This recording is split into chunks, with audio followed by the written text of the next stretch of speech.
एक कहावत है कि एग्ज़ाम के लिए पढ़ने से पहले एग्ज़ाम के बारे में पढ़ लेना बहुत ही ज़रूरी होता है। पॉलिनोमियल का जो वेटेज है वो 4 मार्क्स का है। इसमें मैंने ब्रेकेज किया है कि किस चैप्टर से कितने मार्क्स का वेटेज है और किस टाइप्स के क्वेश्चंस किस चैप्टर से आते हैं। आइए कवर करते हैं इसे। हेलो बच्चों, welcome to board master series by Pragati. मेरा नाम विकास तिवारी है और इस सेशन में हम लोग पास्ट ईयर क्वेश्चन की हेल्प से कॉन्सेप्ट्स को समझेंगे जो कि यूज़फुल होते हैं हमारे क्वेश्चन को सॉल्व करने के लिए। ठीक है, आइए स्टार्ट करते हैं। ओके, एक कहावत है कि एग्ज़ाम के लिए पढ़ने से पहले एग्ज़ाम के बारे में पढ़ लेना बहुत ही ज़रूरी होता है।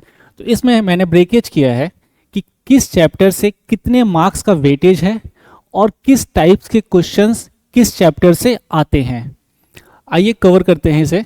जैसे कि रियल नंबर है, रियल नंबर्स का वेटेज जो है वो लगभग 6 मार्क्स का है।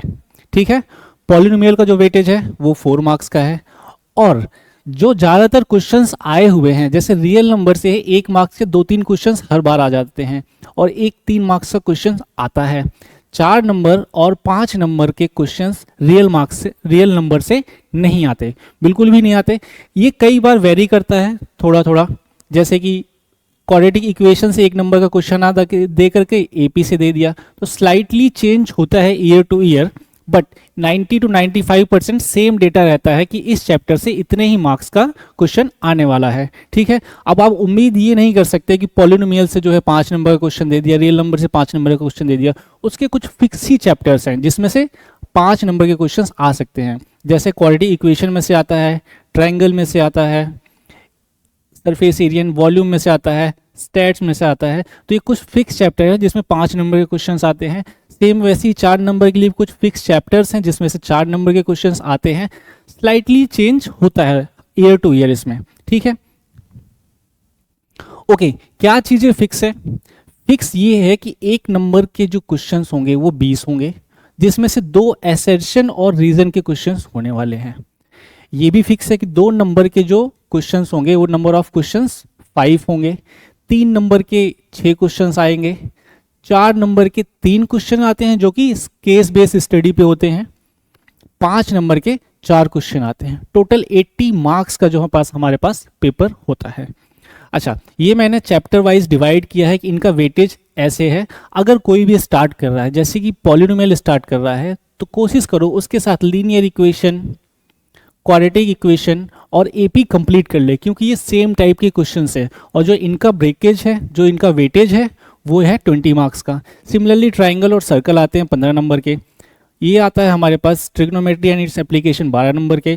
Stats and probability 11, surface and volume और सर्कल को मिला के 10 नंबर के, कोऑर्डिनेट ज्योमेट्री 6 और रियल नंबर 6। ठीक है, 6-6 नंबर देखकर ये मत सोचना कि इन दोनों को चैप्टर को छोड़ देना है। क्यों नहीं छोड़ना है? क्योंकि जिस हिसाब से ये दोनों चैप्टर्स हैं, 6 नंबर इनका अच्छा वेटेज है। ठीक है, तो आइए हम वो काम करते हैं जिसके लिए हम यहाँ पे आए हैं। पीवाईक्यू सॉल्व करते हैं। ये एक 2025 में क्वेश्चन आया है रियल नंबर से। क्या बोला है इसमें सॉल्व करने के लिए? इसमें बोला है कि if -1 raise to the power n plus -1 raise to the power 8 is equals to 0। ठीक है, तो n क्या क्या पॉसिबल हो सकता है? Any positive integer, any negative integer, any odd number, any even number. ठीक है, अच्छा, -1 की पावर क्या है? इवन है। इवन है तो ये हमेशा क्या होगा? पॉजिटिव ही होगा। अगर पॉजिटिव को किसी नंबर के साथ ऐड करके 0 मिल रहा है, हमको 0 आ रहा है, पॉजिटिव को किसी नंबर के साथ ऐड करके 0 आ रहा है, तो मस्ट है कि ये नंबर नेगेटिव होगा। ठीक है, -1 की क्या पावर हो जो कि -1 ही आए, तो यहाँ पे कोई भी ऑड पावर चलेगी। तो मैं n को बोल सकता हूँ कि n क्या है हमारे पास? कोई भी एक ऑड नंबर होगा, जिसकी वजह से हमारे पास ये इक्वेशन क्या होगी? 0 होगी। ठीक है, नेक्स्ट क्वेश्चन देखते हैं। Which of the following can not be unit digit of 8 raise to the power n where n is a natural number. ठीक है, n नेचुरल नंबर है, मतलब है कि n 0 नहीं हो सकता। ठीक, 8 raise to the power n। ठीक है, हम इसको 2-3 मेथड से सॉल्व करके देखेंगे। फर्स्ट तो मैं n की वैल्यूज पुट करके देखता हूँ तो कितना आता है। n इक्वल टू 1 पुट किया मैंने तो कितना आ जाएगा, ये 8 आ जाएगा। n को 2 रखा मैंने तो ये कितना हो जाएगा 64। n को 3 रखा तो ये कितना हो जाएगा हमारे पास 64 इंटू 8 कितना होगा 32, कैरी 2 कैरी 3 एंड 51। ठीक, 8 की पावर 4 रखा तो 512 इंटू 8, इसको सॉल्व करेंगे तो कितना आएगा 6, 16 कैरी 1 8 9 एंड 4 0। ठीक है, उसके बाद 8 की पावर 5 रखेंगे। 8 की पावर अगर 5 रखी तो 4096 इंटू 8 कर सकता हूं मैं। ठीक है, फिर से 8 इंटू 6 किया। जब मैंने 8 इंटू 6 किया फिर से यूनिट प्लेस पे 8 आ गया। यूनिट प्लेस पे क्या आ गया 8 आ गया, राइट। नो मैटर कि आगे क्या आ रहा है। अच्छा, एक पैटर्न देखेंगे कि फर्स्ट में भी 8 आया था, 8 आया 4 आ गया, 4 से फिर 2 आ गया, 2 से फिर 6 आ गया और 6 से फिर 8 आ गया यूनिट प्लेस। ठीक, तो 8 के बाद फिर से 4 2 6 ही रिपीट होगा, राइट। तो मैं ये कह सकता हूं कि 4 जो है इसकी क्या है साइक्लिसिटी है, मतलब 8 जो है आफ्टर हर 4 की पावर पे रिपीट करता है। तो इसको मैं बोल सकता हूं साइक्लिसिटी ऑफ 8 इज 4, कि 4 के बाद जब भी जाओगे वो क्या करेगा अपने आप को रिपीट करना शुरू कर देगा यूनिट प्लेस पे। तो मैं ये कह सकता हूं कि इसकी जो साइक्लिसिटी है वो क्या है 4 है। कौन कौन से नंबर आ गए इसमें, 4 भी आ गया यूनिट प्लेस पे, 2 भी आ गया, 6 भी आ गया। कौन सा नंबर नहीं आया, कौन सा नंबर नहीं आया, 0 नहीं आया कहीं से भी, है ना।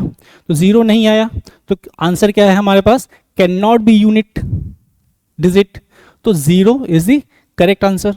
तो ये क्वेश्चन हमने साइक्लिसिटी से सॉल्व किया। एक कॉन्सेप्ट और देख लेते हैं। अच्छा, 8 रेस द पावर n को मैं एक्सपेंड कर सकता हूं 2 into 2 into 2 raise the power n। ठीक है, नो मैटर n की क्या वैल्यू है, n की क्या वैल्यू है। अगर लास्ट में आपको 0 चाहिए, लास्ट में यूनिट प्लेस अगर आपको 0 चाहिए तो डेफिनेटली है कि ये 5 इंटू 2 लिख सकता हूं मैं, क्योंकि 10 का मल्टीपल ही है, कोई फर्क नहीं पड़ता आगे क्या नंबर है ना। इसको 5 इंटू 2 ही लिख सकता हूं, मतलब 5 और 2 जो होंगे वो क्या होंगे, इसके फैक्टर होने चाहिए। 2 तो है, 5 नहीं है। अगर 5 नहीं है तो 0 कभी भी इसका लास्ट में यूनिट डिजिट आ ही नहीं सकता। अगर 5 इसका फैक्टर नहीं है तो 0 भी पॉसिबल नहीं है। उस केस से भी हमने इसको देख लिया। ठीक है, तो 0 यूनिट प्लेस पे possible 8 raise to power n के लिए नहीं है। नेक्स्ट क्वेश्चन देखते हैं। ओके, इसमें क्या कह रहा है, x is the LCM of 4 6 8। So x is the LCM of 4 6 8। ठीक है, 4 6 का 8 का एलसीएम बहुत इजी है 24, कुछ करना ही नहीं है। फिर क्या बोल रहा है, y is the LCM of 3 5 7। So y is the LCM of 3 5 and 7। अच्छा, तीनों ही प्राइम नंबर हैं, तीनों ही प्राइम नंबर, तो एलसीएम क्या होगा, तो उन तीनों का मल्टीप्लाई कर देंगे, राइट। 3 इंटू 15 एंड 15 इंटू 7 कितना हो गया 105। ठीक है, 15 इंटू 7 105। तो y is the LCM of 3 5 7 is 105। क्या बोल रहा है, p is the LCM of x and y। So p is the LCM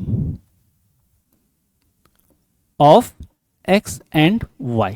चलो, इसमें एक इंपॉर्टेंट कुछ कॉन्सेप्ट्स को देखेंगे हम लोग कि एलसीएम कैसे फाइंड कर सकता है जब उसको हमने उसकी प्राइम फैक्टर्स की फॉर्म में लिख दिया। अच्छा, मैं इसको ब्रेक करके लिखूं तो मैं लिख सकता हूं 2 raise to power 3 into 3, 8 into 3 24। और इसको मैं कैसे लिख सकता हूं, इसको 3 5 और 7 की फॉर्म में लिख सकता हूं, और तो कुछ है ही नहीं। तो 3 5 एंड 7 की फॉर्म में मैंने इसको लिख दिया। एलसीएम फाइंड करने के लिए हम लोग जो हाईएस्ट है पावर, जो भी नंबर है जो उसकी हाईएस्ट पावर है, उसी को यहाँ पे लिख देंगे। सिंपल, ठीक, 2 है यहाँ पे 2 है क्या? अगर मैं बोलूँ तो 2 रखा है कुछ इस फॉर्म में है, और हाईएस्ट क्या है 2⁻3, तो मैंने 2⁻3 लिख दिया। ठीक है, 3 है, 3 की पावर 1 है और 3 की पावर 1 है, तो हाईएस्ट 3 की पावर 1 ही है दोनों में, तो 3 की पावर 1 मैंने लिख दिया। 5 है क्या? अगर इसमें मैं बोलूँ तो 5 की पावर 0 है, और हाईएस्ट क्या है 5 की पावर 1, तो मैंने 5 भी लिख दिया। ओके, 7 है, मैं बोलूँ कि 7 की पावर 0 यहाँ पे है, तो हाईएस्ट क्या है 7 ही है, 7 की पावर 1। ठीक, अब इसको मैं क्या लिखूंगा, मल्टीप्लाई करके लिख सकता हूँ। अच्छा, इसको हमें लिखना है p इक्वल्स टू एक्स और y की फॉर्म में। ठीक, तो मैं इसको लिख सकता हूँ 35, और इन दोनों को मल्टीप्लाई करके मैं लिख सकता हूँ कितना, 24, राइट। अच्छा, हम देखेंगे जैसे x की वैल्यू जो है वो क्या है हमारे पास 24 ही है, तो मैं इसको ऐसे भी लिख सकता हूँ 35 इंटू एक्स। सो p जो हो गया हमारे पास वो क्या आ जाएगा, p is equals to 35x। तो करेक्ट ऑप्शन कौन सा हमारे पास इस क्वेश्चन के लिए, p equals to 35x। Next question देखते हैं। HCF of 98 and 28 is m.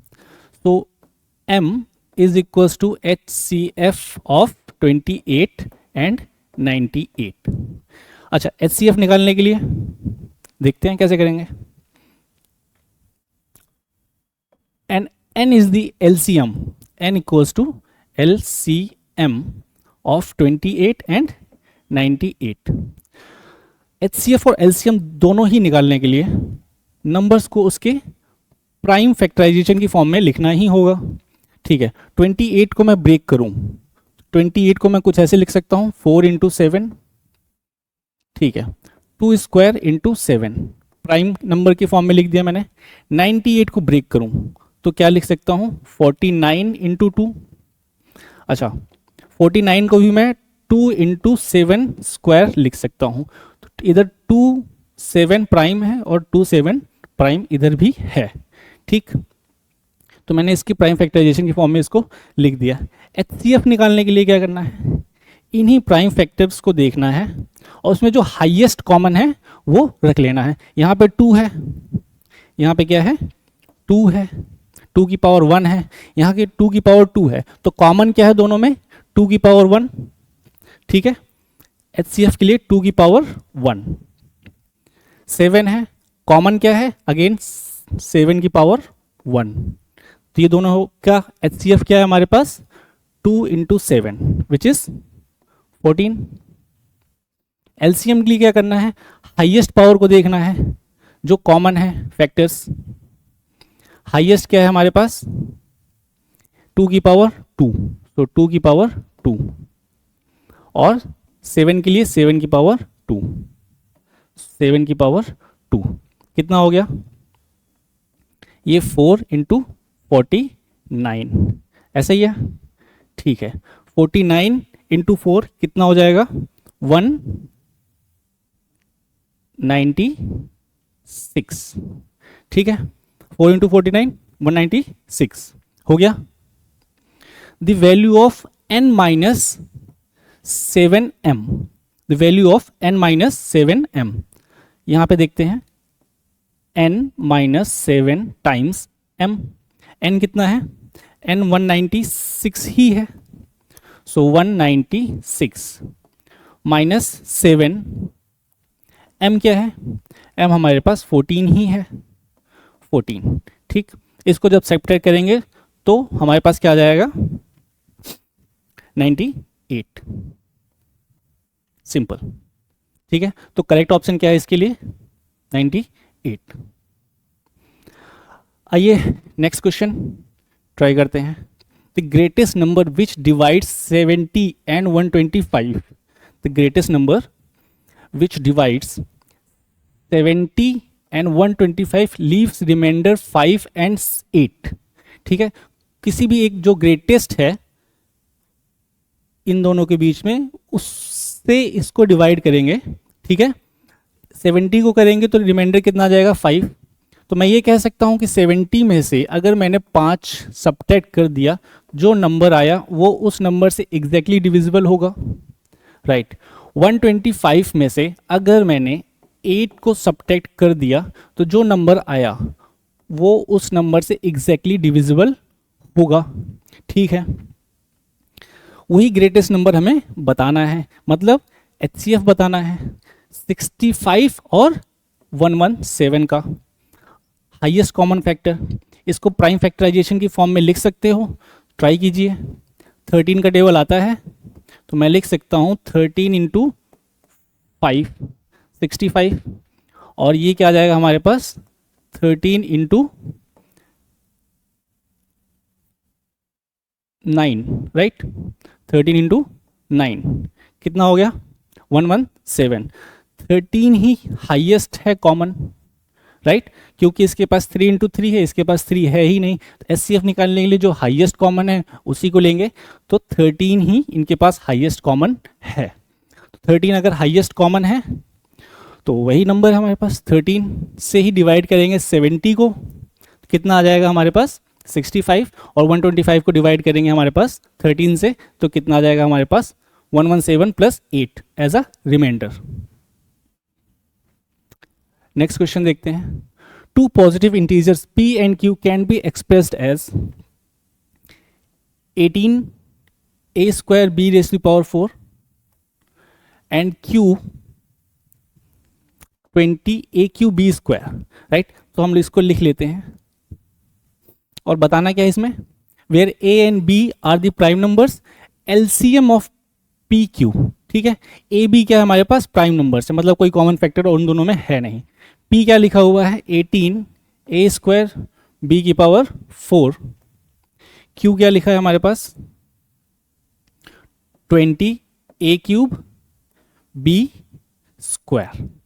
अच्छा, a b तो प्राइम के नंबर में है, 18 और 20 नहीं है, तो इसको भी मैं प्राइम की फॉर्म में ही लिख देता हूँ। 18 को मैं लिख सकता हूँ 2 इंटू 9, और 9 को भी मैं लिख सकता हूँ 3 का स्क्वायर, प्राइम नंबर में आ गया। a स्क्वायर b की पावर 4, इसको मैं लिख सकता हूँ 20 को 4 इंटू 5, और 4 को लिख सकता हूँ मैं 2 square into 5 a cube and b square. Find क्या करना है, LCM of p and q। LCM के लिए हाईएस्ट पावर वाला सर्च करना है। 2 को देखो हाईएस्ट क्या है 2 स्क्वायर, 3 है यहाँ पे, मैं बोल देता हूँ 3 की पावर 0 है यहाँ पे, तो हाईएस्ट क्या है 3 स्क्वायर। 5 है क्या यहाँ पे, मैं बोल देता हूँ यहाँ पे है 5 की पावर 0, हाईएस्ट क्या है 5 की पावर 1। ओके, इन दोनों में कॉमन हाईएस्ट क्या है a क्यूब है हाईएस्ट, और इसमें b में हाईएस्ट कौन सा है b की पावर 4। इसको हम कर लेंगे कैलकुलेट, यही पूछा है LCM ऑफ p q, कितना आ गया 4 into 9, 4 into 9 into 5 a cube b की पावर 4।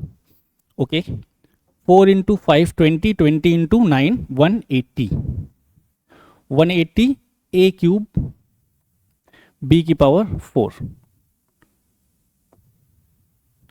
180 a क्यूब b की पावर 4, ऑप्शन डी ऑप्शन क्या है करेक्ट है। नेक्स्ट क्वेश्चन देखते हैं। Show that the number 5 into 11 into 17, ये काफी इजी क्वेश्चन है। 5 इंटू 11 इंटू 17 प्लस 3 इंटू 11, ये बताना है कि कंपोजिट नंबर है। कंपोजिट नंबर क्या होता है, जिसके पास 2 से ज़्यादा फैक्टर्स हों, ठीक। अच्छा, दोनों में मुझे 11 दिख रहा है तो मैंने क्या किया 11 को कॉमन ले लिया, बचा क्या है 5 एंड 17, और इधर क्या बचा है 3, ठीक है। अब ये कोई भी नंबर हो 5 इंटू 17 प्लस 3, कोई भी नंबर हो, कंपोजिट हो प्राइम हो, नहीं फर्क पड़ता। क्यों फर्क नहीं पड़ता, क्योंकि अगर मान लो प्राइम भी हुआ ये तो इसके 2 फैक्टर्स होंगे, अगर प्राइम भी हुआ तो इसके 2 फैक्टर्स होंगे, ठीक है।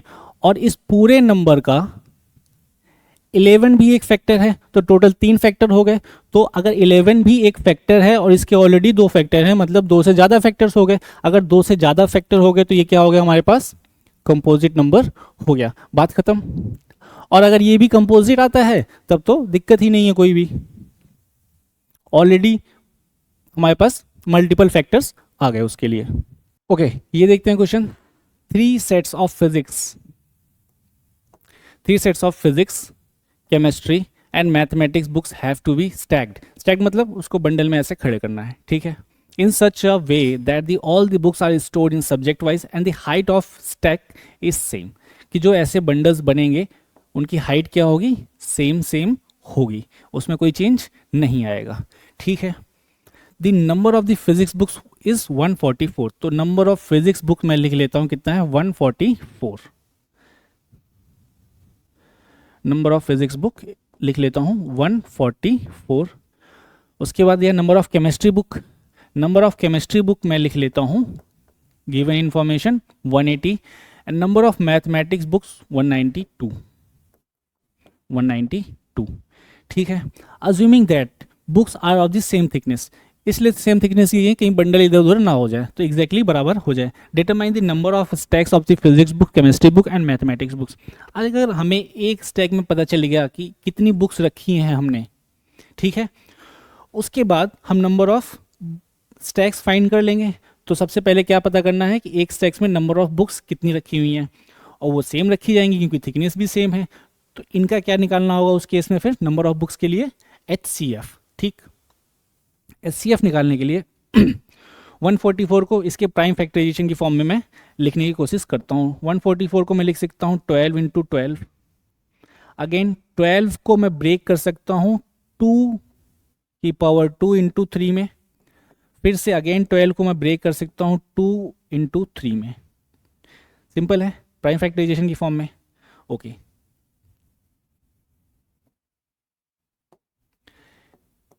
2 की पावर 4 इंटू 3 रेज़ की पावर 2, ये प्राइम फैक्टर्स की फॉर्म में मैंने लिख दिया। सेम काम मैं करता हूँ 180 के साथ भी। सो 18 इंटू 10 लिख देता हूँ। इसको मैं लिख सकता हूँ 2 इंटू 3 स्क्वायर 18 को, 2 इंटू 9 18, और 5 को लिख सकता हूँ 2 इंटू 5, 10 को लिख सकता हूँ मैं 2 इंटू 5 के टर्म्स में। कितना हो जाएगा, 2 का स्क्वायर 3 का स्क्वायर इंटू 5 इंटू 5, ये प्राइम फैक्टराइजेशन की फॉर्म में लिख दिया। 192 को भी मैं इसी की फॉर्म में लिख देता हूँ। 192 को मैं लिख सकता हूँ 4 इंटू कितना आएगा 48 लिख सकता हूँ मैं, 4 इंटू 48, 4 से 16 टू कैरी 3 16 90, हाँ 4 इंटू 48। ओके, 4 को मैं लिख सकता हूँ 2 का स्क्वायर, और 48 को मैं लिख सकता हूँ 12 इंटू 4। अगेन फिर से इसको एक्सपेंड करता हूँ मैं, 2 की पावर 2 और इसको भी 2 की पावर 2, मतलब 2 की पावर 4। 12 को लिख सकता हूँ 2 की पावर 2 इंटू 3। ये टोटल क्या आ जाएगा हमारे पास, 2 रेज़ टू पावर 6 इंटू 3। ये हो गया हमारे पास फैक्टर्स के फॉर्म में, प्राइम फैक्टर्स के फॉर्म में। उसके बाद क्या फाइंड करना हमें, highest common factor HCF of किसका, 144, 180 का एंड 192 का। हाईएस्ट कॉमन फैक्टर के लिए आपको पता है क्या करना है, जो हाईएस्ट है उसी को निकाल के हम यहाँ पे लिख देंगे, और कॉमन भी होना चाहिए। 2 की पावर कितनी कॉमन है, इसके पास 4 है, इसके पास 2 है, और इसके पास 6 है, तो 2 ही कॉमन है, 2 की पावर 2 ही कॉमन है। 3 की पावर 2 है, 3 की पावर 2 है, एंड 3 की पावर 1 है, तो 3 की पावर 1 ही कॉमन है, यही है। 5 इसके पास है नहीं, तो और तो कुछ कॉमन है भी नहीं। ओके, 4 इंटू 3 कितना हो गया, 12 is the highest common factor of these 3 numbers 144। 4 into 3 equals to 12, तो 12 क्या है, ये हाईएस्ट कॉमन है इनके पास। अब क्या बताना है, नंबर ऑफ स्टैक्स। 144 फिजिक्स की बुक है, एक स्टैक में 12 बुक्स रखी हुई हैं, तो नंबर ऑफ स्टैक्स कितना होगा फिजिक्स का? Number of stack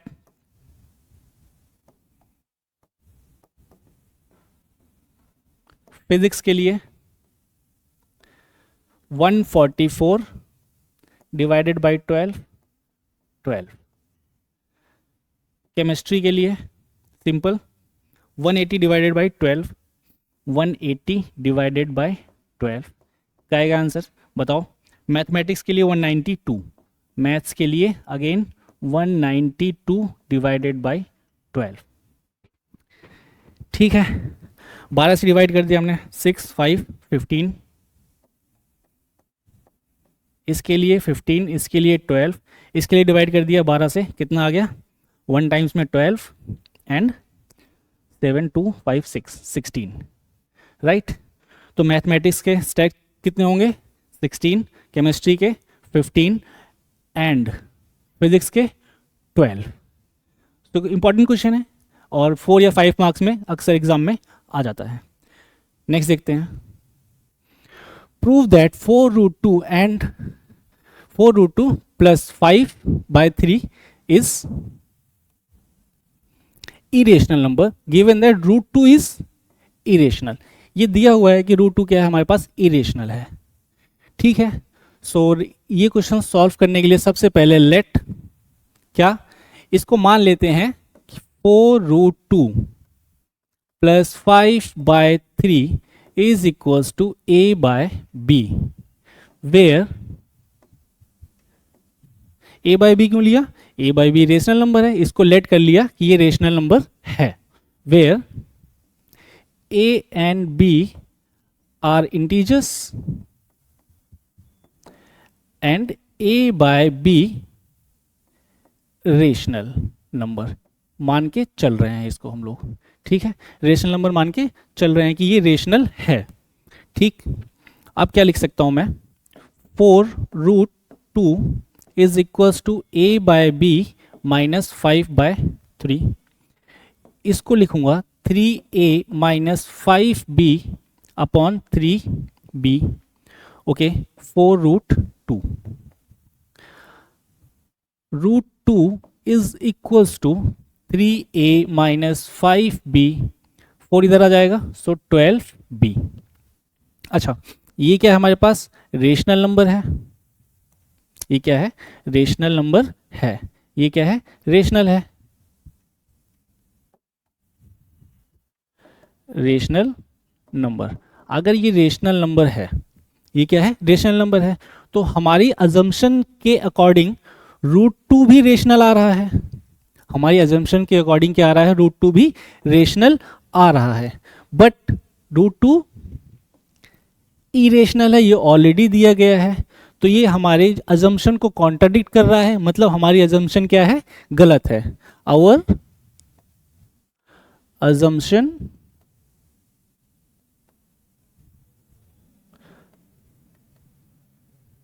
is wrong, hence 4√2 plus 5/3 is irrational number. ठीक है, हमारी अजम्पशन क्या है इसके लिए, रॉन्ग हो गई, जो हमने अज्यूम किया था वो गलत हो गया। अगर वो गलत हो गया तो मतलब क्या है कि ये इरेशनल नंबर है, क्योंकि हम इसको लेके चल रहे थे कि ये रेशनल है, a/b इज रेशनल, ऐसा हमने अज्यूम किया था, जो कि हमने कॉन्ट्राडिक्ट कर दिया अपनी ही अजम्पशन को with the help of this equation, right. Next question देखते हैं, जीरोस ऑफ पॉलिनोमियल, पॉलिनोमियल का क्वेश्चन आ गया हमारे पास, zeros of polynomial of 7y² minus 11y by 3 minus 2/3 equals to 0। ठीक है, तो जीरोस फाइंड करने के लिए हमें बेसिक चीज़ पता है क्या, कि उस वैल्यू को फाइंड करना है y की जहाँ पे ये पॉलिनोमियल क्या हो जाएगा, 0 हो जाएगा। ठीक है, तो इसको हम फाइंड करते हैं कैसे, फैक्टराइजेशन की हेल्प से। सबसे पहले क्या करेंगे, हमने एलसीएम ले लिया, अगर हमने एलसीएम ले लिया ये कितना हो गया, 21y² minus 11y -2/3 is equals to 0, right. अब इसको हम फैक्टराइज करेंगे, इसको ब्रेक करना है, मिडिल टर्म स्प्लिटिंग यूज करेंगे। क्या यूज करेंगे? मिडिल टर्म को स्प्लिट करेंगे, राइट। मिडिल टर्म को अगर स्प्लिट करेंगे तो कैसे करेंगे? हमें पता है कि इन दोनों का प्रोडक्ट, इसको ऐसे ब्रेक करके लिखा जाए कि इस दोनों के प्रोडक्ट के इक्वल हो। तो मैं क्या लिख सकता हूं इसको? इन दोनों का प्रोडक्ट कितना है? 42। इसको मैं लिख सकता हूं 21y² minus 14y plus 3y minus 2 is equals to 0, right. 7y common ले सकता हूं मैं इन दोनों में से, ठीक है। 7y कॉमन ले लिया, ये कितना बचा? 3y, और इसकी जगह पे क्या आ गया हमारे पास? 2। अच्छा, यहाँ पे हम लोग कुछ कॉमन ले सकते हैं, 1 है तो 1 को मैंने कॉमन ले लिया, ये कितना आ गया? 3y minus 2 is equals to 0। अब इन दोनों में से 3y माइनस 2 को कॉमन ले सकते हैं, ले लेते हैं। 3y माइनस 2, इसकी जगह पर 7y plus 1, so 7y plus 1 is equals to 0। यहाँ से y की वैल्यू कितनी आ जाएगी? 2/3, और यहाँ से -1 डिवाइडेड बाई 7, तो 2/3 एंड -1/7 कौन सा ऑप्शन है? 2/3 and -1/7, option D. D correct है इसके लिए। आइए नेक्स्ट क्वेश्चन देखते हैं। Again zeros of the polynomial of px equals to x² -3√2x plus 4। फिर से मिडिल टर्म स्प्लिटिंग, आप लोग प्रो हो गए हैं मिडिल टर्म को स्प्लिट करने के लिए। सो x², अच्छा ध्यान रखना है कि √2 को तो आप स्प्लिट कर ही नहीं सकते, तो √2 की फॉर्म में ही इसको मिडिल टर्म को लिखना होगा, ठीक है। जिसका प्रोडक्ट कितना आना चाहिए? 4 आना चाहिए। तो मैं ऐसे लिख सकता हूँ 2√2x माइनस √2x, ठीक है।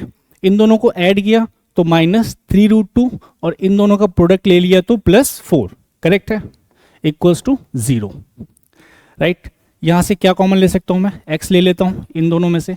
अगर मैंने x कॉमन ले लिया, x माइनस 2√2, इसमें से क्या कॉमन ले सकता हूँ मैं? मुझे कॉमन दिख रहा है, इसको मैं लिख सकता हूँ 2 × 2, 4 को। अच्छा, इसको ऐसे भी लिख सकता हूँ 2 × √2, राइट। सो √2 मुझे कॉमन दिख रहा है, मैंने क्या किया? √2 को कॉमन ले लिया माइनस के साथ। यहाँ पे क्या बचा? x, और यहाँ पे क्या आ गया हमारे पास? -2√2 इज इक्वल्स टू 0।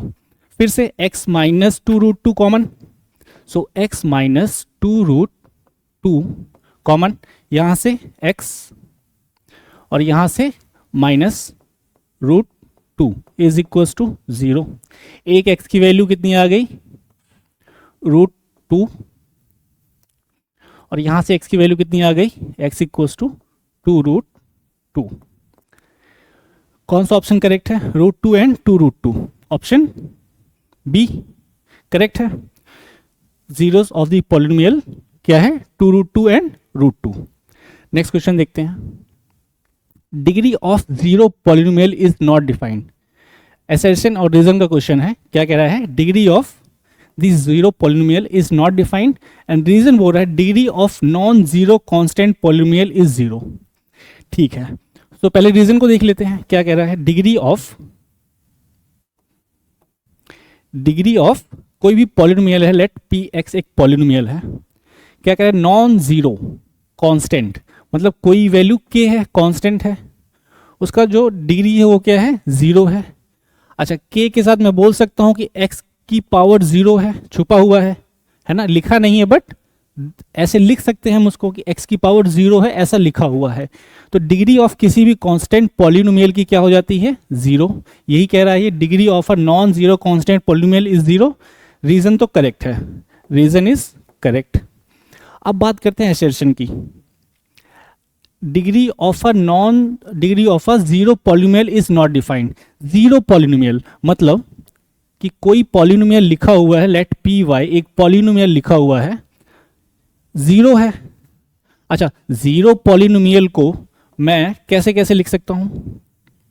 अगर जीरो पॉलिनोमियल मुझे लिखना हो तो मैं इसको ऐसे भी लिख सकता हूँ x की पावर 5 0 0 x की पावर 4 0 x की पावर 3 0 x की पावर 2 0 x की पावर 100 0 x की पावर 1000।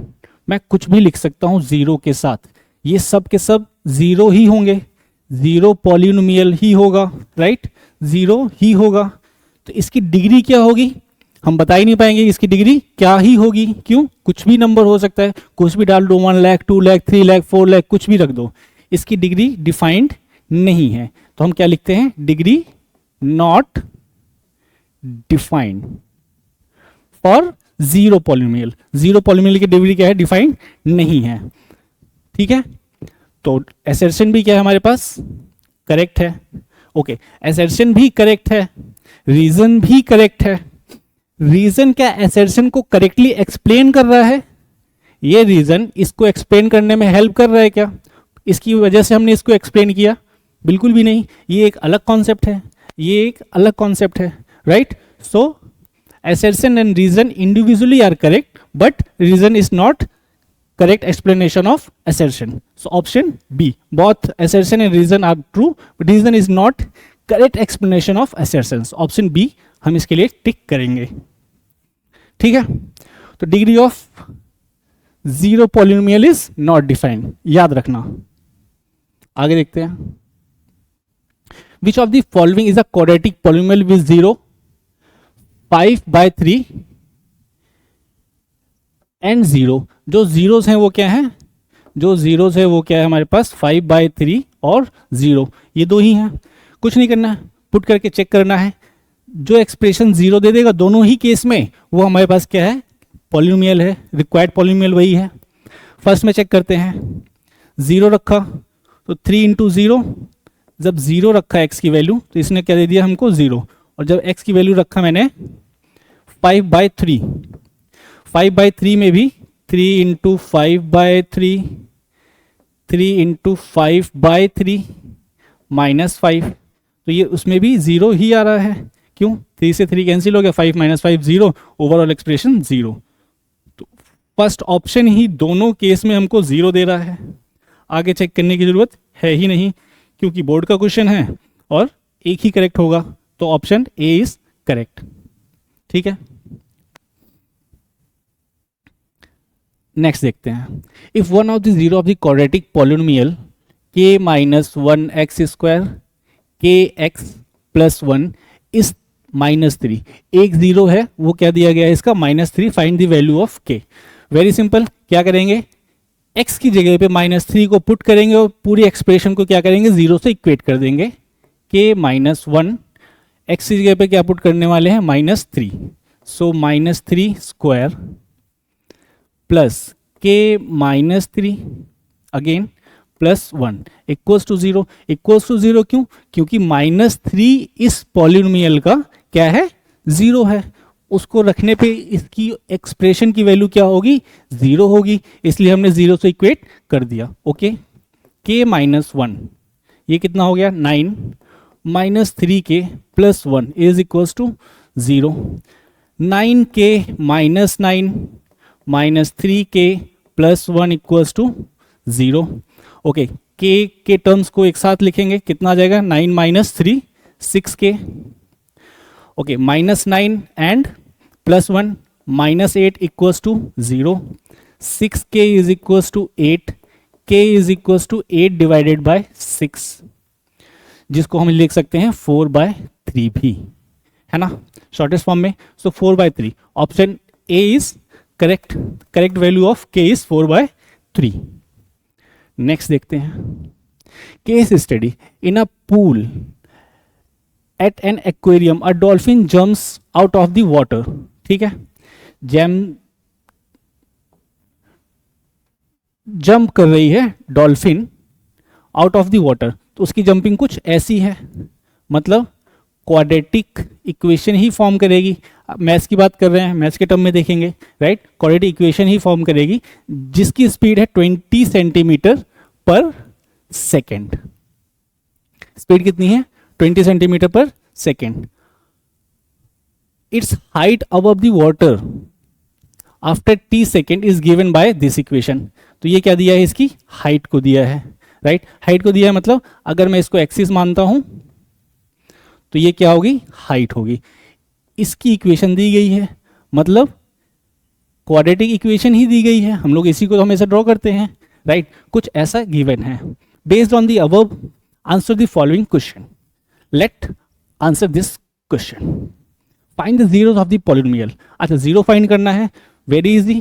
कैसे, कॉमन ले लेंगे, दो ही टर्म्स है हमारे पास, 4t कॉमन ले लिया मैंने यहां से, क्या बच गया इसके पास 5, और इसके पास क्या बच गया हमारे पास 4t कॉमन ले लिया है तो 4t ही बच गया, is equals to 0, is equals to 0। ठीक है, वही फाइंड करना है। एक t की वैल्यू कितनी आ जाएगी 0, और एक t की वैल्यू कितनी आ जाएगी, इसको पुट करेंगे तो 5/4। तो हमारे पास दो जीरोस आ गए, एक 0 है और एक 5/4 है। इसका क्या मतलब है कि जो भी ग्राफ बनेगा, जो भी ग्राफ बनेगा वो एक बार एक्स एक्सिस को 0 पे हिट करेगा, और एक जहां पे दूसरी बार हिट करेगा वो करेगा कहां पे 5/4 पे। अब पता नहीं ग्राफ ऐसे बनेगा या कैसे बनेगा, देखते हैं। अच्छा, विच of the following types of graph represent PT. कौन सा ग्राफ डॉल्फिन की जंप को रिप्रेजेंट कर रहा है। हो सकता है ये क्लियरली विजुअल ना हो तो मैं लिख देता हूं। ये ग्राफ कुछ ऐसा है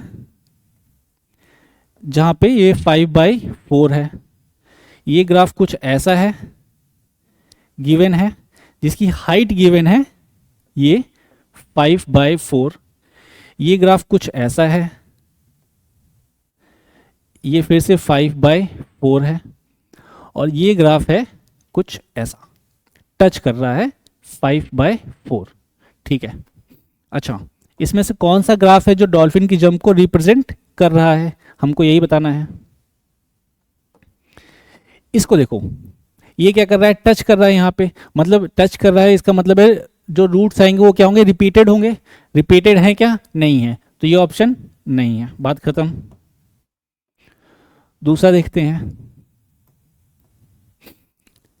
ये 5/4 है, 0 पे है 5/4, दो ही रूट्स हैं, 0 है 5/4, दो ही रूट्स हैं। ओके, आगे चेक करते हैं, ये हो सकता है ऑप्शन में, कंसीडर करने लायक है ये। नेक्स्ट देखते हैं, हाइट बता रहा है 5/4, हमने तो जीरोज निकाला जहां पे x को हिट करेगा, राइट, जहां पे x को हिट करेगा, तो हाइट तो है नहीं, तो इसको भी हमने क्या कर दिया, रिजेक्ट कर दिया। इसको देखते हैं, इसके पास भी जो 0 पे हिट कर रहा है और 5/4 पे ही हिट कर रहा है, तो इन दोनों ऑप्शन में से ही कुछ होगा, इन दोनों ऑप्शन में से ही कुछ होगा। या तो ऐसे बनेगा अपवर्ड साइड, या तो बनेगा ऐसा डाउनवर्ड साइड। इसको बोलते हैं ओपन अपवर्ड, इसको बोलते हैं ओपन डाउनवर्ड्स। ठीक है, ओके। नाउ अगर हम क्वाड्रेटिक इक्वेशन देखें, ax²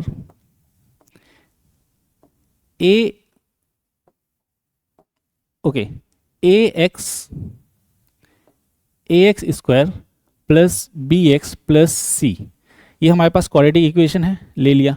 इसका ग्राफ पैराबोला ही बनने वाला है।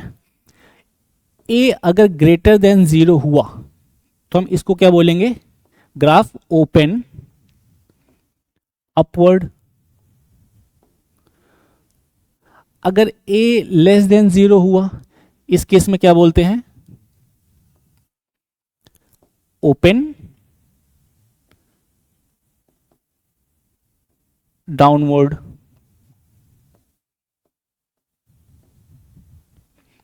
ठीक है, अगर a ग्रेटर देन 0 हुआ ओपन अपवर्ड है, a ग्रेटर देन 0 हुआ तो open upward, a less than 0 हुआ तो ओपन डाउनवर्ड्स, डाउनवर्ड की तरफ ओपन होगा, राइट।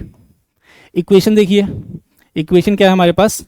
अच्छा, a क्या है यहाँ पे, -16 है, a की वैल्यू -16 है, कोफिशिएंट ऑफ t² -16 है। अगर माइनस है तो माइनस ओपन डाउनवर्ड होना चाहिए, ओपन डाउनवर्ड है, तो ये वाला जो ग्राफ है ओपन डाउनवर्ड ही है, राइट। सो ये करेक्ट ऑप्शन है। ठीक है, अगर ये इंफॉर्मेशन नहीं भी पता है, मान लो ये आपको पता ही नहीं है, पिक्चर में है ही नहीं, आप बिल्कुल भी नहीं जानते कि ऐसा भी कुछ होता है, उसके बिना कैसे सॉल्व करेंगे। देखते हैं वो भी। क्या करना है, ये जो दोनों रूट्स हैं 5/4 और 0, इनके बीच की कोई वैल्यू पिक कर लो। ठीक है, इनके बीच की कोई भी वैल्यू पिक कर लो। ये एक्स एक्सिस पे ही है हमारे पास 0 और 5/4। अगर एक्स एक्सिस पे ही है 0 और 5/4, इनकी कोई भी बीच की वैल्यू पिक कर लो। लेट मैंने 1 पिक कर लिया, है ना, बीच में होगा इन दोनों के। अगर इन दोनों के बीच में 1 है और 1 को पिक कर लिया और 1 को ही मैंने इक्वेशन में पुट करके देखा, कौन सी इक्वेशन में, 20t माइनस 16t स्क्वायर।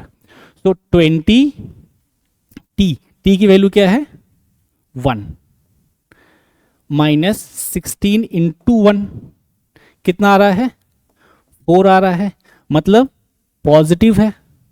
इसकी वैल्यू क्या है, पॉजिटिव है। अगर इसकी वैल्यू पॉजिटिव है तो ग्राफ कैसा होना चाहिए, ये y ही देगा हर जगह पे, हर जगह पे क्या देगा, y ही देगा। तो y की वैल्यू पॉजिटिव है, मतलब ग्राफ कुछ ऐसा अपवर्ड की साइड होगी y की वैल्यू, राइट। फर्स्ट क्वाड्रेंट में आएगा या तो सेकंड क्वाड्रेंट में आएगा, यही होगा। अगर y पॉजिटिव है या तो फर्स्ट में आएगा तो सेकंड में आएगा। सेकंड में कुछ है नहीं, फर्स्ट में ही है, तो फर्स्ट ऑप्शन करेक्ट है, राइट। इसको हम लोग ऐसे भी सॉल्व कर सकते हैं।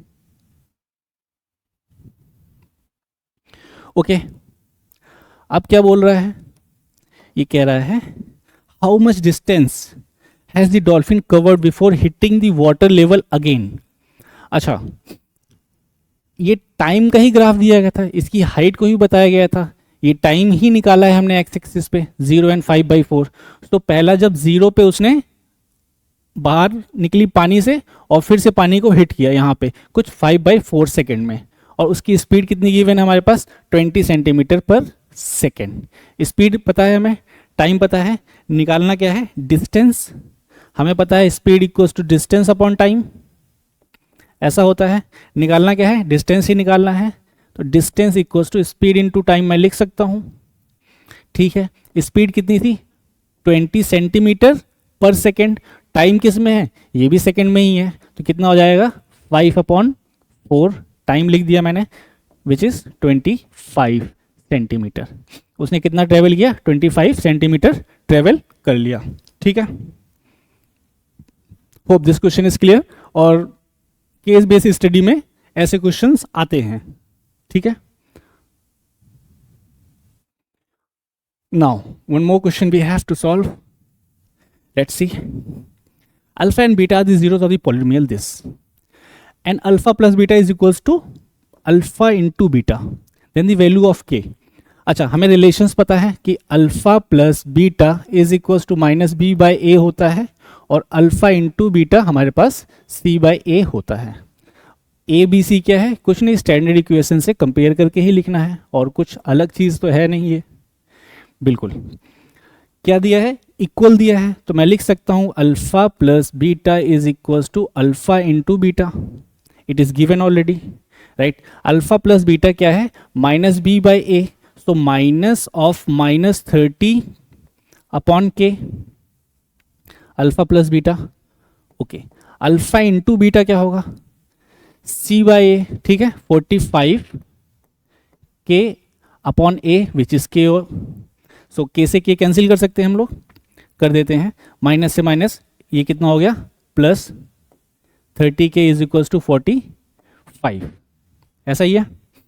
के is equals to 30 divided by 45, ये है हमारी के की वैल्यू।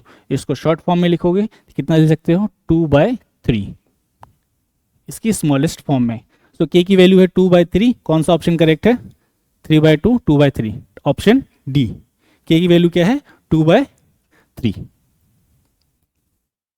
नेक्स्ट देखते हैं, if the zeros of the polynomial ax square plus bx plus 2a by b are reciprocal of each other.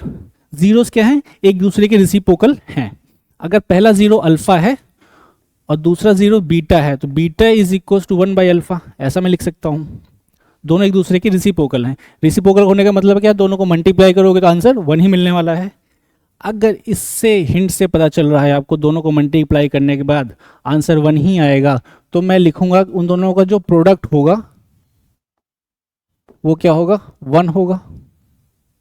अगर प्रोडक्ट 1 है तो रूट्स के प्रोडक्ट को हम लोग कैसे बोलते हैं, C by A, so 2A by B A, right, is equals to 1. A से कैंसिल हो गया, राइट. बी की वैल्यू 2. सिंपल, कुछ करना ही नहीं है. Option A is correct. Product alpha beta, beta क्या था, 1 बाई अल्फा ही था, राइट. सो बीटा क्या था अपने पास, 1 बाई अल्फा ही था, तो 1 ही आ गया, तो प्रोडक्ट 1 आ गया. अगेन प्रोडक्ट 1 है, प्रोडक्ट क्या लिख सकते हैं, सी बाय ए, उसी को पुट कर दिया. ऑप्शन बी की value 2, option A is correct. Okay. The zeros of the polynomial x square plus px plus q are twice the zeros of the polynomial this. इसके जो भी zeros हैं उसका डबल है इसके zeros, ठीक है, twice of this. Find the value of p. ठीक है, अगर इसके zeros हैं अल्फा एंड बीटा, ठीक है, इसके जीरो से क्या है, अल्फा एंड बीटा. अच्छा, पी फाइंड करना है, मतलब हम इसके सम को ही निकालेंगे. प्रोडक्ट को निकालना होता या क्यू को फाइंड करना होता तो हम लोग प्रोडक्ट के लिए जाते, बट पी फाइंड करना है तो हम लोग सम को ही टारगेट करने वाले हैं. देखते हैं. अच्छा, अल्फा प्लस बीटा मैं लिखूं, अल्फा प्लस बीटा इस वाली इक्वेशन के लिए, इस वाली इक्वेशन के लिए तो क्या आएगा, सम माइनस बी बाय ए.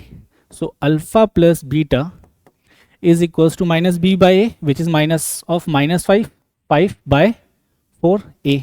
ठीक है, इस इक्वेशन को ले आओ नीचे पिक्चर में, इस इक्वेशन को पिक्चर में ले आइए. इसके लिए इसके जो जीरोस हैं वो क्या है, इसके डबल हैं, मतलब इसके जीरोस क्या होंगे, 2 अल्फा और 2 बीटा होंगे, है ना. इसकी जरूरत यही होंगे क्योंकि इसके डबल हैं, एक जीरो होगा 2 अल्फा, दूसरा जीरो होगा 2 बीटा. फिर से मैं सम के ही टारगेट कर रहा हूं क्योंकि मुझे पी चाहिए.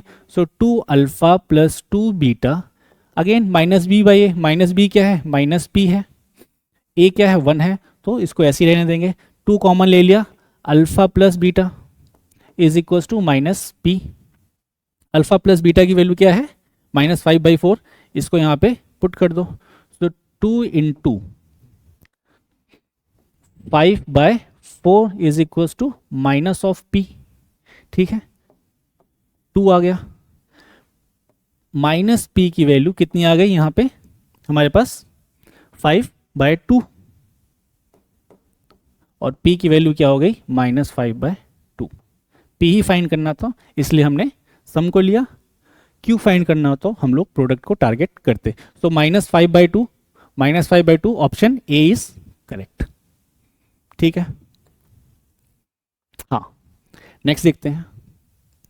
If this sum and the product of the zeros of the quadratic polynomial 2√3 and √3, sum ये है, प्रोडक्ट ये है, then the quadratic polynomial, where is the question.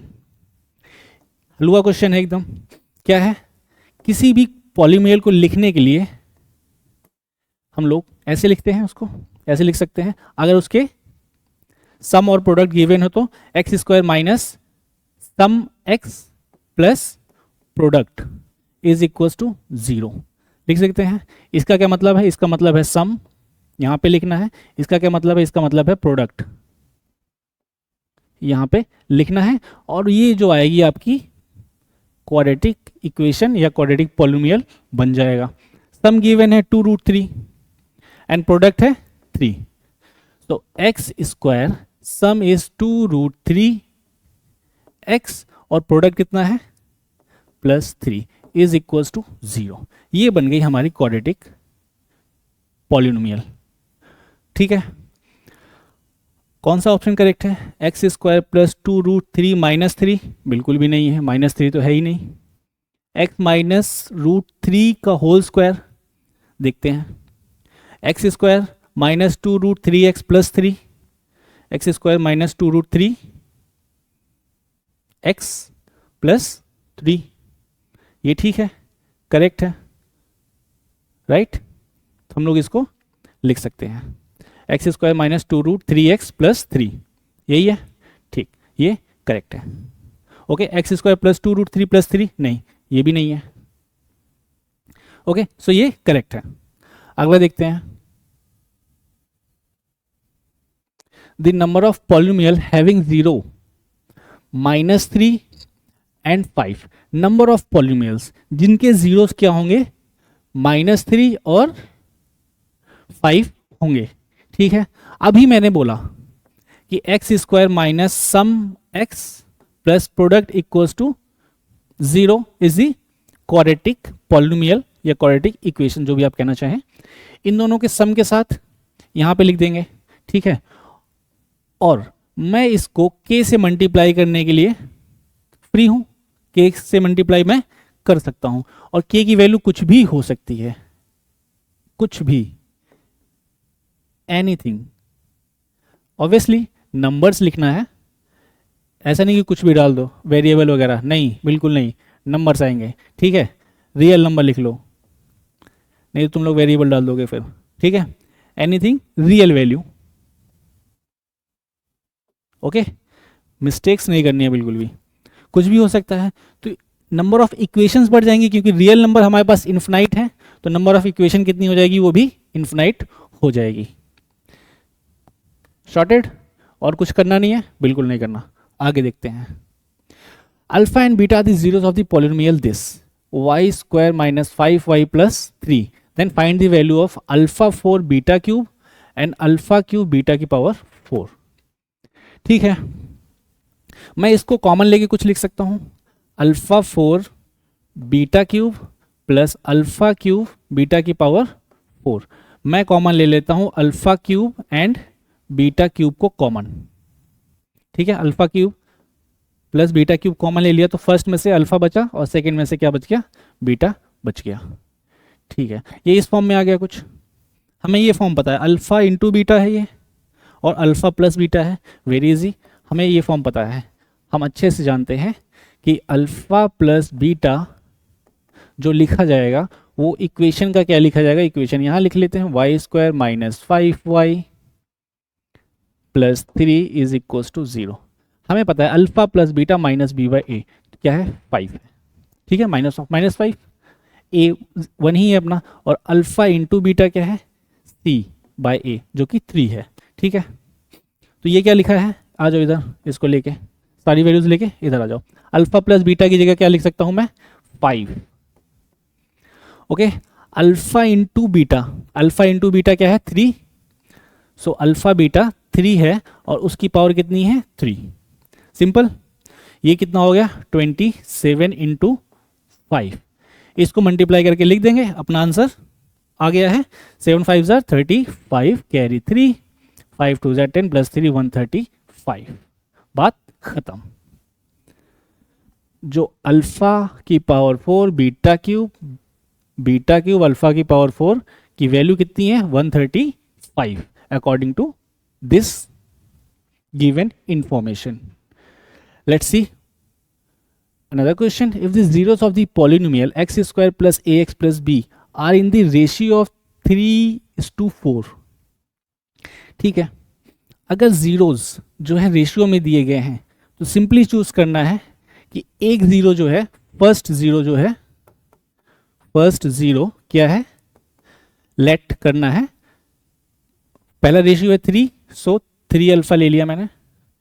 Second zero को लेट कर लेना है, सेकेंड जीरो को मैंने लेट कर लिया, क्या, 4 अल्फा। ठीक, इनको डिवाइड करोगे 3:4 आ जाएगा, रेशियोज गिवन है। अब क्या बोला, proof that 12a square is equal to 49b, मतलब a और b दोनों के रिलेशन में ही चाहिए। अच्छा, दोनों का रिलेशन हम कहाँ से निकालेंगे, यहीं से निकालेंगे। हमें पता है इनके जो रूट्स का रिलेशन है, अल्फा प्लस बीटा, जो इसके दो रूट्स हैं जो कि 3 अल्फा एंड 4 अल्फा है, उनका सम करेंगे तो a की फॉर्म में आएगा, और उनका प्रोडक्ट करेंगे तो b की फॉर्म में आएगा। करके देख लेते हैं। सो 3 अल्फा प्लस 4 अल्फा हमने सम लिख दिया, क्या है, is equal to -a, right. 3 alpha into 4 alpha, product लिख लिया हमने, क्या आ गया, b आ गया। इसको सॉल्व करेंगे, देखते हैं क्या आता है। 7 alpha is equals to minus a, और यहाँ पे कितना है 12 alpha square is equals to B. ठीक है, अगर अल्फा की वैल्यू मैंने यहाँ से निकाल करके यहाँ पे पुट कर दी तो अल्फा बीटा का एक रिलेशन बनेगा, ऐसा बनेगा। ठीक है, तो alpha is nothing but minus A by 7, ये है। इसी को यहाँ पे पुट कर दो अल्फा की value, right. So 12 alpha square minus A by 7 का square is equals to B. ठीक, सो 12 माइनस ए का स्क्वायर ए स्क्वायर अपॉन 49, 7 का स्क्वायर इक्वल्स टू बी। इसको मैं ऐसे भी लिख सकता हूँ 12 a square is equals to 49 b. यही रिलेशन चाहिए था क्या अपने को? बिल्कुल यही चाहिए था, 12 a square equals to 49 B, जो कि आ गया है। लिख दो अपना कॉमन वर्ड हेंस प्रूफ्ड। ठीक है, हम लिखते हैं अक्सर हेंस प्रूफ, तो ये प्रूफ हो गया। आगे देखते हैं, हनीकॉम्ब का क्वेश्चन है। ठीक है, while playing in a garden Samaira saw honeycomb and ask her mother what is that. Samaira को नहीं पता था कि मधुमक्खी का छत्ता क्या होता है, तो उसने अपनी मम्मा से पूछ लिया। Mamma replied that it's honeycomb made by honey bees to store honey, right. Also, she told her that the shape of the honeycomb formed a mathematical structure. उसकी मम्मा ने उसको बताया कि ये हनीकॉम्ब है बेटा, जो कि बीज अपना हनी स्टोर करने के लिए बनाती हैं, और ये एक मैथमेटिकल स्ट्रक्चर फॉर्म करता है। ये एक मैथमेटिकल स्ट्रक्चर फॉर्म कर रहा है, बिल्कुल कर रहा है। उसकी मम्मा को मैथ्स की अच्छी नॉलेज होगी, इसीलिए बता दिया होगा। ठीक है, अच्छा, इससे कोई अपना लेना देना नहीं है। अब mathematical representation of honeycomb is shown in the figure given है। Based on the above information answer the following question. ठीक है, करते हैं। How many zeros are there for the polymer represented by graph given. Graph given है, कितने zeros हैं? Obviously 2 ही है, एक ये वाला है, एक ये है जो कि लिखा हुआ है कितना 7,0, और दूसरा ये पॉइंट है जो कि लिखा हुआ है -7,0। तो फर्स्ट का आंसर कितना आएगा? How many zeros? Quadratic polynomial है 2 ओनली। ठीक, सेकंड देखते हैं। Right the zeros of the polynomial. पहले ही लिख दिया है, पहला क्या है -7, और दूसरा क्या है 7। ठीक है, जीरो क्यों नहीं लिखा? 0 -7,0 तो कोऑर्डिनेट पे आया है ना, वैल्यूज तो x की -7 और 7 ही है जो इस क्वाड्रेटिक इक्वेशन को सेटिस्फाई करेंगी, इसीलिए यही दोनों हैं। 0 इनके साथ नहीं आएगा, वो कोऑर्डिनेट्स लिखे हुए हैं -7,0 एंड 7,0। थर्ड ऑप्शन देखते हैं। If the zeros of the polynomial x square plus a plus 1x plus b is equal to 2 and -3 then determine the value of a and b। ठीक है, a प्लस 1 सम की में लिखा हुआ है, तो हम दोनों का सम ले लेते हैं। जीरो के हमारे पास 2 है और -3 है, सो 2 -3 सम आ गया। सम किसके बराबर होता है? -b/a -a प्लस 1, यही है। ठीक है, यहाँ से हम लोग a की वैल्यू निकाल लेंगे। इधर कितना आ गया -1 इज इक्वल टू -a -1। ठीक, -1 से -1 कैंसिल हो गया, a की वैल्यू क्या आ गई 0, तो a क्या होगा 0 होगा। b की वैल्यू फाइंड करनी है, b की वैल्यू हम लोग प्रोडक्ट में लिखी हुई है, तो प्रोडक्ट की फॉर्म में इसको लिख लेंगे। तो 2 into -3 is equals to c/a होता है। c की जगह पे क्या लिखा हुआ है b, तो हमने लिख दिया b। b की वैल्यू क्या हो जाएगी -6, बात खत्म। ठीक, एक और ऑप्शन, एक और क्वेश्चन है। If the square of difference of the zeros of the polynomial x square plus px plus 45 is 144, right? Find the value of p. क्या given है? If the square of difference of the zeros of polynomial, ठीक, difference लिया alpha plus beta का difference और उसका square कर दिया हमने। Polynomial X square plus P x plus 45 equals to 144, मतलब इसकी वैल्यू क्या गिवन है 144। 144 ऐसा गिवन है। ठीक, x square plus P x plus 45। ठीक है,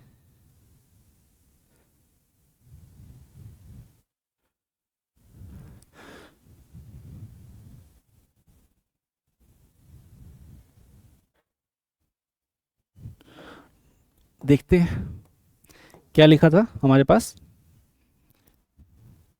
x square plus P x plus 45, so x square plus P x plus 45 is equal to 0। ये हमारे पास क्वाड्रेटिक इक्वेशन है या क्वाड्रेटिक पॉलिनोमियल है आप कह दो। और अल्फा माइनस बीटा का स्क्वायर जो दिया था वो दिया था 144, कुछ ऐसा ही था।